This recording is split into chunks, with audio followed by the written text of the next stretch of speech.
আচ্ছা, তো এবার আমরা আরো একটা প্রশ্নের চিত্র অঙ্কন করি। তো প্রশ্নটা হচ্ছে পরমান z minus I equal to পরমান z প্লাস আই।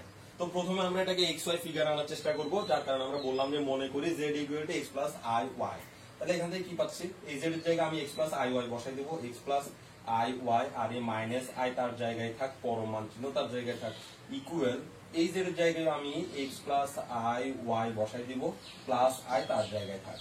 এবার আমার কাজ হচ্ছে এই পরমাণুর ভিতর থেকে বাস্তব অংশ এবং অবাস্তব অংশগুলোকে একসাথে করা।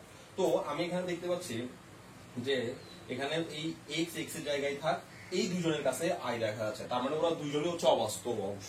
আমি ওদের থেকে আই কমন নিব, তাহলে প্লাস আমি যদি আই কমন নিয়ে নিই তাহলে পাচ্ছি কি এখানে ওয়াই মাইনাস এখান থেকে আই কমন নিলে পাবো ওয়ান, ইকুয়াল টু এখানেও দেখা যাচ্ছে এক্স একলাই একটা বাস্তব অংশ আর দুজনে অবাস্তব, কারণ দুজনের সাথে আই আছে, আমি দুজন থেকে আই কে কমন নিব। তাহলে আই কে যদি কমন নিই তাহলে হচ্ছে ওয়াই প্লাস ওয়ান, এরকম নিলাম।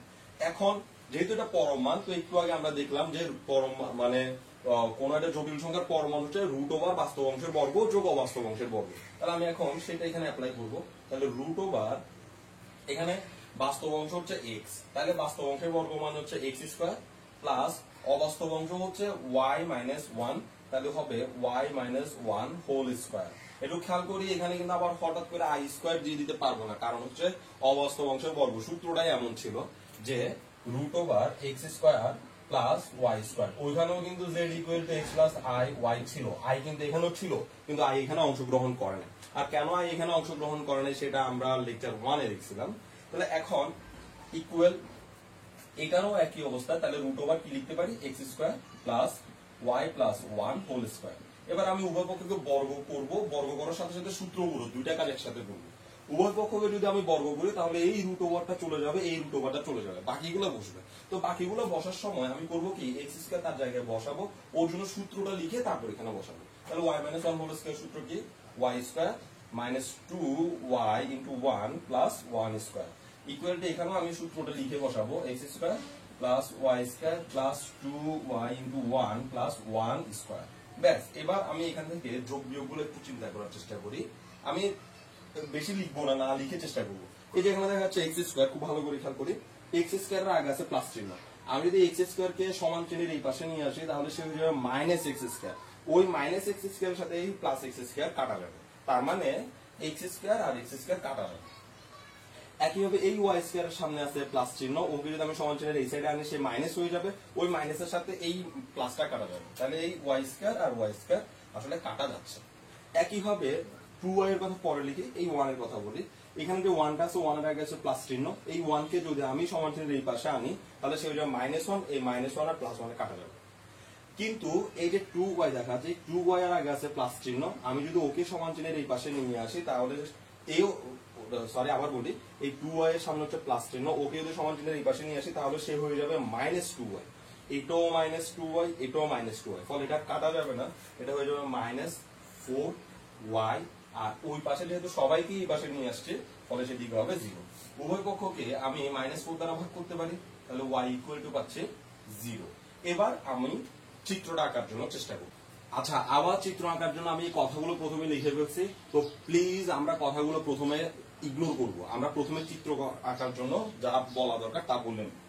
এখানে একটু আগে যে চিত্র আঁকছিলাম সেটাতে এখানে অসমতা চিহ্ন ছিল, যার কারণে আমাকে তাকে সমতা নিয়ে গিয়ে চিত্র চিন্তা করতে হয়েছে। আর এখন দেখা যাচ্ছে এটা আছেই সমতা, তো আমার চিত্র আঁকতে কোনো ভয় নাই। তো এখানে ওয়াই ইকুয়াল টু জিরো, এটা কিসের চিত্র? আমি একটু আগে বলছিলাম ওয়াই ইকুয়াল টু বি, এরকম যদি থাকে তাহলে সেটাকে আমরা বলি কি এক্স অক্ষের সমান্তরাল সরলরেখা, এক্স অক্ষের সমান্তরাল সরলরেখা সমীকরণ। এখন এই বি জায়গায় যদি জিরো হয়ে যায় তাহলে সেটা আর এক্স অক্ষের সমান্তরাল না হয়ে এক্স অক্ষ নিজেই হয়ে যায়, এক্স অক্ষ নিজেই হচ্ছে ওই সমীকরণ। তার মানে ওয়াই ইকুয়াল টু জিরো হচ্ছে এক্স অক্ষের সমীকরণ, অক্ষের সমান্তরাল আর বলবো না, এক্স অক্ষের সমীকরণ। তাহলে আমি যদি এক্স অক্ষের সমীকরণ এঁকে নিই তাহলেই এটার আনসার হয়ে যাচ্ছে। তাহলে আমি চিত্রটা খালি এই একটা এক্স অক্ষ আর ওয়াই অক্ষ আঁকবো, এই যে এক্স অক্ষ আর ওয়াই অক্ষ, আর এই এক্স অক্ষ নিজেই হচ্ছে আমাদের জন্য আনসার, আমার আর এক্সট্রা কিছু করার দরকার নেই। এক্স অক্ষ নিজে আমি খালি এখানে লিখে দিব ওয়াই ইকুয়াল টু জিরো, এভাবে লিখে দিলাম, ব্যাস। তাহলে ওয়াই ইকুয়াল টু জিরো এই সমীকরণটাই হচ্ছে আমাদের জন্য চিত্র। আর এই চিত্রের জন্য আমরা বললাম কি প্রদত্ত সম্পর্ক দ্বারা বাস্তব অক্ষের সমীকরণ নির্দেশ করে। আরে বাস্তব অঙ্ক মানেই হচ্ছে এক্স অক্ষ। আমরা লেকচার 1 দেখছি যে বাস্তব অক্ষ বলা হয় কাকে?